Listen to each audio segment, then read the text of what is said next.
I certainly did have a light bulb moment. My light bulb moment happened on a train that I nearly missed, and I nearly missed the train because my childcare arrangements had gone awry that morning.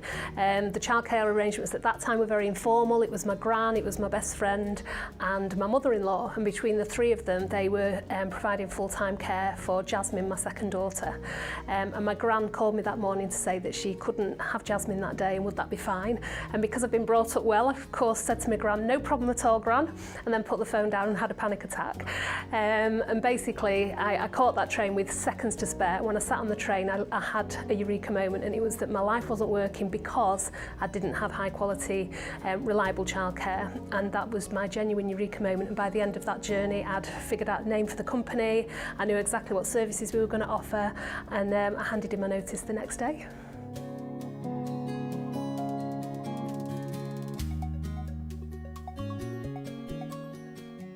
There's been loads of points in the journey which, without happening, we wouldn't be here today. You know, getting the funding, for example, was a key issue. But I think the one that sticks in my mind was when we opened the door for the first time. Our first centre was the one at Cheadle Royal. It opened on the very same day as my middle daughter started school, so I literally needed to be in two places at once. But that was such an exciting day, walking through the door, seeing children there that we were then responsible for, and it dawning on me exactly what business I'd started and the fact that it came with a lot of responsibility.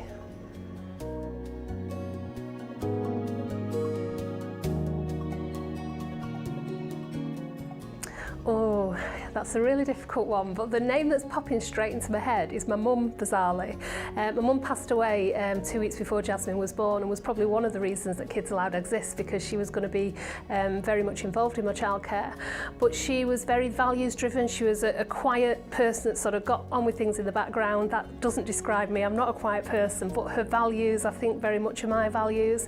And Kids Allowed is a very values driven business, and very clear about looking after people, doing good. So I would say she's quite a big influence on how we do things here.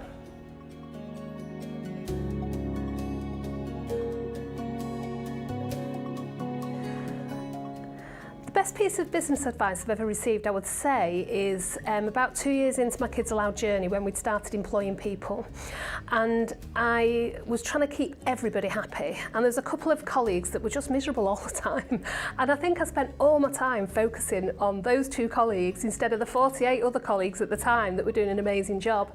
And I went to see somebody that ran a successful business, and I shared with them my frustration that I couldn't get these two people to be happy and perform, and she said, well, why are you employing them? It's your business.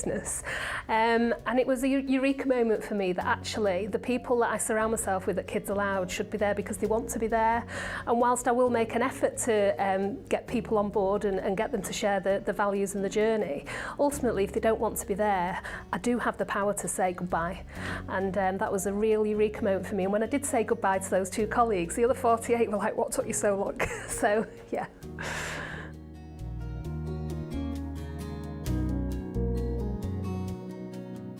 I'm sure everybody has said they could not live without their phone.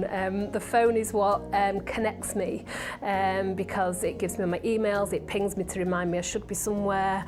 The diary and the Outlook on the phone is a big part of how I do things. WhatsApp, you know, I chat into WhatsApp now rather than type, and my PA picks it up and turns it into an amazing letter. I'm just getting lazier and lazier as the device gets cleverer and cleverer. But for me, unsurprisingly, that's the one.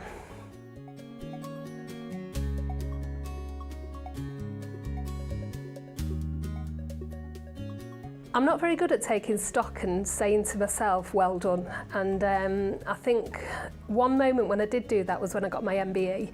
And I remember really distinctly stood outside the palace with my dad and my husband and two of my girls, and just for a moment going, gosh, you did this, girl. And somebody's actually saying, that's not too bad, you've done quite well for yourself. And as well, with the MBE being for services to apprenticeships, which is something I'm so passionate about, I would say that was definitely a moment where I just went and took stock and said, you're doing all right.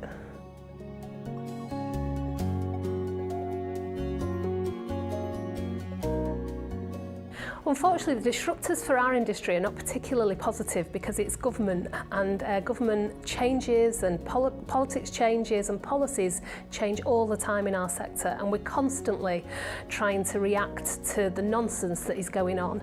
I think our sector has had something like 23 ministers in the last short, maybe 4 or 5 years. It's just an ever revolving set of people that you're having to deal with, none of whom seem to be particularly clued up on early years.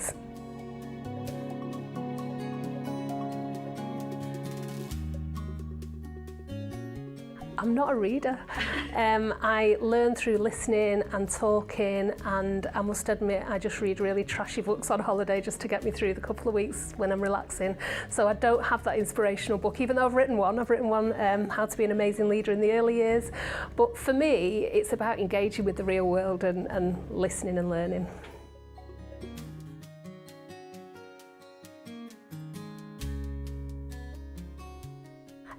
No one business is popping into my head, but I think the area that excites me is reusable energies and single-use plastics and resolving issues around just the waste that we're generating as a species on the earth. So that's the sort of business that we need, massive innovation to make sure that we've got a sustainable planet.